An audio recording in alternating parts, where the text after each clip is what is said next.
Welcome back to Easy History Podcast. You know, when you think about major turning points in history, Yeah. the Crusades Oh, yeah. have got to be up there. For sure. It's a period that just captures the imagination, doesn't it? It really does. What's so compelling about the Crusades is that they weren't just, isolated events. They were part of a much larger story, a clash of civilizations, really, that played out over centuries and had a ripple effect on everything, from religion and politics to trade and culture. Okay, let's break that down a bit for someone who maybe just remembers. The basics from a history textbook. How would you sum up what the Crusades actually were? At their core, the Crusades were a series of military campaigns, Okay. primarily between the 11th and 13th centuries. These campaigns were launched by Western European powers, often at the urging of the Pope, with the stated goal of recapturing Jerusalem and other holy sites from Muslim control. So right off the bat, we're talking about a collision of two major world religions, Christianity and Islam, both laying claim to the same sacred ground. That's got to be a recipe for tension, right? Absolutely, and that underlying tension was certainly a major factor. But it's important to remember that the Crusades weren't just about religion. Okay. There were complex political and economic factors at play as well. Can you give us an example? Well, consider the Byzantine Empire. By the 11th century, they were facing increasing pressure. From the Seljuk Turks, the Byzantine Emperor Alexius I Komnenos actually appealed to the West for military aid, and this appeal was one of the triggers for the First Crusade. So it wasn't just the Pope in Rome deciding it was time for a holy war.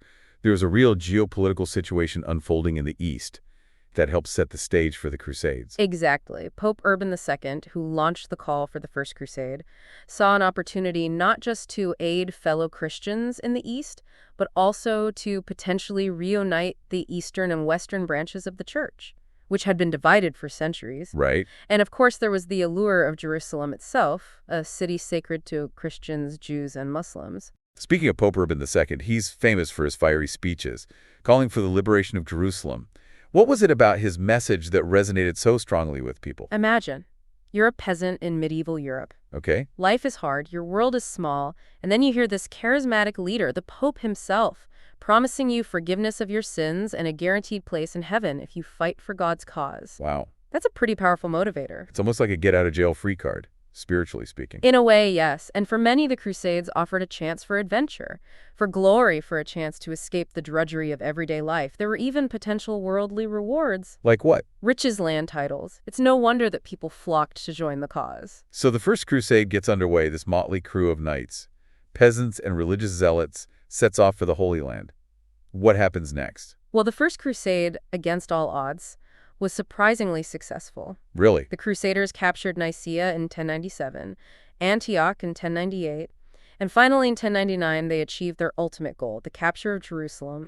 Wow, talk about an underdog story. What contributed to their success? Was it just religious fervor? Religious zeal certainly played a part, but it wasn't the whole story. Okay. The Crusaders actually had a few military advantages: their heavy cavalry, their armor, their siege technology. These were all things that surprised and overwhelmed the Muslim forces they encountered. So they caught the enemy off guard with some new tricks. But winning a battle is one thing. Holding on to territory is another. What happened after they captured Jerusalem? That's a great question. After the conquest of Jerusalem, they established 4 Crusader states. In the Levant, the Kingdom of Jerusalem, the County of Edessa, the County of Tripoli, and the Principality of Antioch. These states were intended to be permanent outposts of Christendom in the Holy Land. It sounds like they were trying to transplant a piece of Europe into the heart of the Middle East. Did that work? Well, it was a bold experiment, and initially it did seem to work. Trade flourished, Italian merchants set up shop, and the Crusader states became a melting pot of cultures. But, as you might imagine, maintaining these territories would prove to be much more challenging than conquering them. Right, because they were surrounded by Muslim powers who, I'm guessing, weren't too thrilled about these European enclaves in their backyard. Precisely. And this brings us to the Second Crusade. In 1144, the county of Edessa fell to the Seljuk leader Imad ad-Din Zangi. This event sent shockwaves through Christendom and prompted a new wave of crusading fervor. So round 2, this time they're not fighting for conquest. They're fighting to defend what they've already gained. That's right, and the stakes were even higher now. The Second Crusade was led by 2 powerful European monarchs, Louis VII of France and Conrad III of Germany. It was a massive undertaking, but it ultimately ended in failure. What went wrong? Well, a number of factors contributed to their defeat. There were logistical challenges, internal divisions among the Crusaders, and perhaps most importantly, the rise of a new powerful Muslim leader, Nur ad-Din. He was unifying Muslim forces and proving to be a much more formidable opponent than the Crusaders had anticipated. So a change in leadership on the Muslim side really shifted the balance of power. Exactly, but it's also around this time that the concept of crusading starts to expand beyond the Holy Land. Really, how so? Well, while the Second Crusade was making its way east, they actually made a stop in Lisbon, Portugal, to help King Alfonso I capture the city from the Moors. That's interesting. So even though they were on their way to fight in the Holy Land, they took a detour to help out with a conflict closer to home? Yes, and that event marked the beginning of the Reconquista, the Christian effort to retake the Iberian Peninsula from Muslim rule. And it wasn't just a one-off event. Popes began granting the same spiritual benefits to those who fought in Iberia as those who fought in the Holy Land. So the idea of a crusade, a holy war sanctioned by the church, starts to be applied to different conflicts. It's not just about Jerusalem anymore. That's a key insight. And it's not just the Iberian Peninsula either. Around the same time, we see the emergence of the Northern Crusades, these campaigns, which actually lasted for centuries, Wow. targeted pagan tribes in the Baltic region. So the Crusades are no longer just a conflict between Christians and Muslims. They're becoming a way for Christian powers to expand their territory and influence in other parts of the world. Precisely. And this expansion of the crusading idea, as you'll see, will have far-reaching consequences. But before we get to that, let's go back to the Holy Land. The situation there is about to get even more intense. You know, when we talk about the Crusades, we often focus on the battles and the conquests. Right. But sometimes it's the stories of individual figures that really bring history to life. And one of those figures is undoubtedly Richard the Lionheart. Ah, Richard, the Lionheart, King of England. A legendary warrior and the star of the Third Crusade. What was it about Richard that made him such a compelling figure, both in his own time and in ours? Well, Richard embodied the ideal of the chivalrous knight, brave, bold, skilled in combat, and fiercely devoted to his cause. Okay. He was also a shrewd military strategist, and his victories at Acre and Arsuf cemented his reputation as a formidable warrior. But there was another side to Richard, a side that often gets overlooked. Oh, really? He was also a cunning diplomat, capable of negotiating with his enemies and forging alliances when it suited his purposes. So he wasn't just a brute force kind of guy. There was more to him than just swordsmanship. Exactly, and that's what makes him such a fascinating figure. He was a complex and contradictory character, capable of great cruelty and great generosity, of ruthless ambition and surprising pragmatism. It sounds like he was a man of his time, full of contradictions. But before we get too deep into Richard's personality, let's rewind a bit. What led to the Third Crusade in the first place? Well, the situation in the Holy Land had been deteriorating for the Crusader states. And then in 1187, disaster struck. Saladin, the Ayyubid Sultan, inflicted a crushing defeat on the Crusader forces at the Battle of Hattin. Hattin, that's one of those battles that just echoes through history, isn't it? A real turning point. It was a devastating blow to the Crusaders. They lost a significant portion of their army, including many of their most experienced knights. Right. And then, to make matters worse, Saladin went on to capture Jerusalem. So the city that they had fought so hard to conquer, the heart of their entire crusading enterprise, was back in Muslim hands. No wonder they launched the Third Crusade. Exactly. The fall of Jerusalem sent shockwaves through Christendom. It was seen as a humiliation, a sign that God had abandoned his people. Oh, wow. And so a new crusade was called, this time led by three of Europe's most powerful monarchs, Richard I of England, Philip II of France, and Frederick I Barbarossa of the Holy Roman Empire. Talk about a power lineup. They were really pulling out all the stops for this one. They were, but even with this star-studded cast, the Third Crusade was fraught with challenges. Right from the start, things went wrong. Uh-oh. Frederick Barbarossa, while crossing a river in Anatolia, drowned. Oh, wow. What a way to go. I imagine that must have been a huge blow to morale. It was. Frederick was a respected and experienced leader, and his death was a significant setback for the crusade.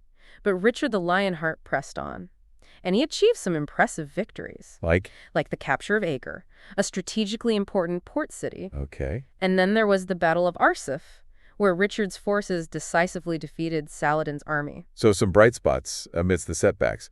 But they never recaptured Jerusalem, did they? No, they didn't. Despite Richard's military successes, he realized that retaking Jerusalem would be too costly, both in terms of men and resources. So he negotiated a treaty with Saladin, which allowed Christian pilgrims access to Jerusalem while leaving the city under Muslim control. It sounds like a pragmatic solution given the circumstances, but I imagine some people back in Europe weren't too happy about it.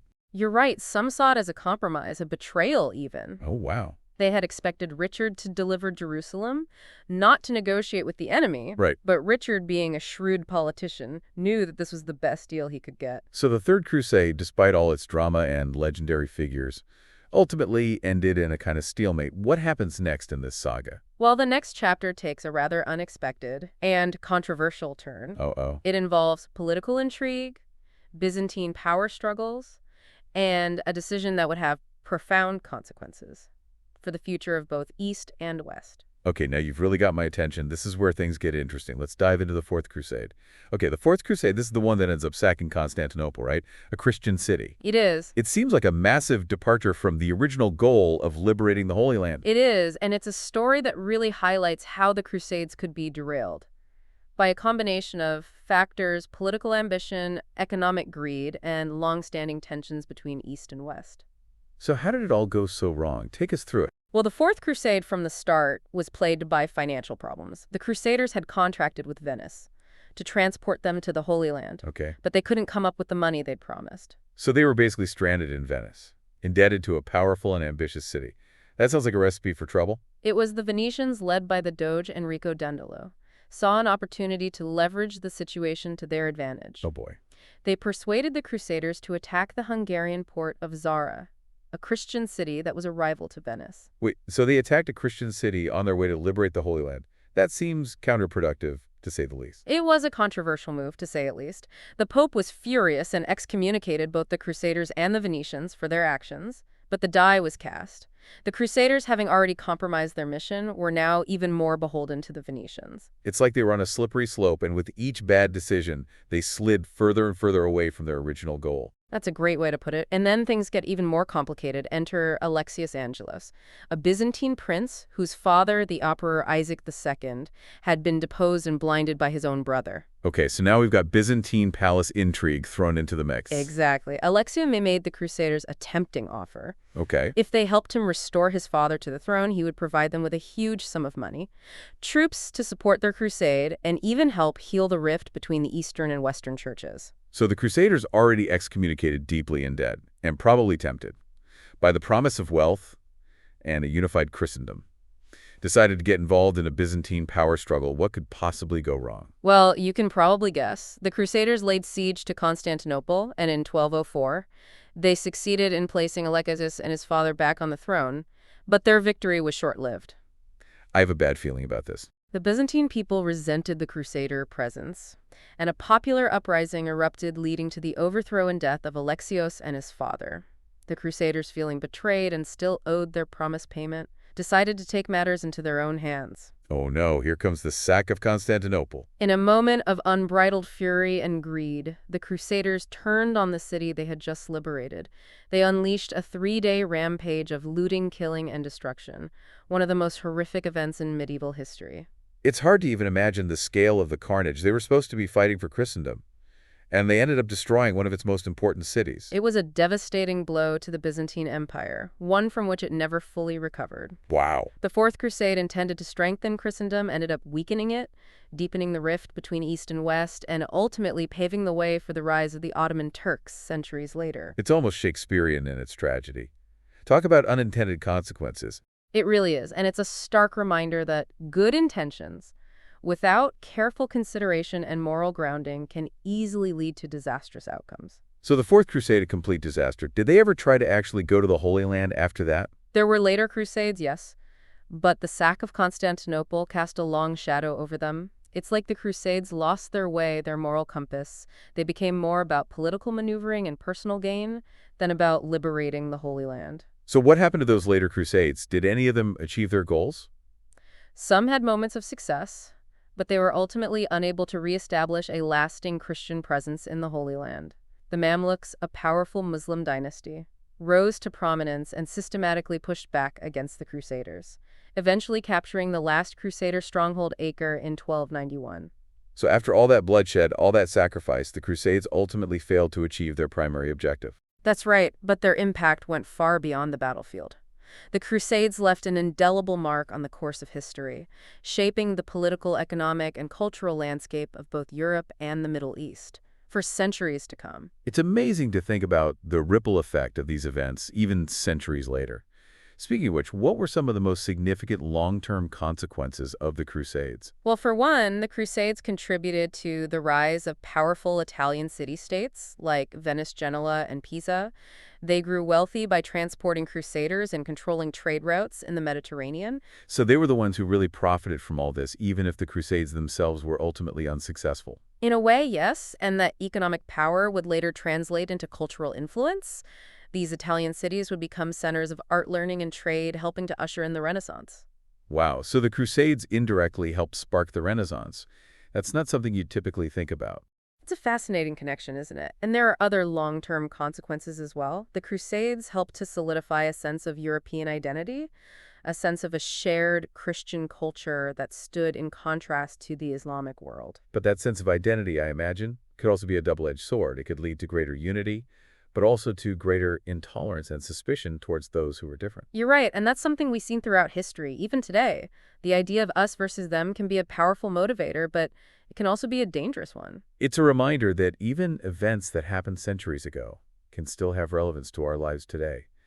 The Crusades, despite their violence and complexity, offer valuable lessons about the enduring power of religious belief, the interplay of politics and religion, and the unintended consequences of human actions.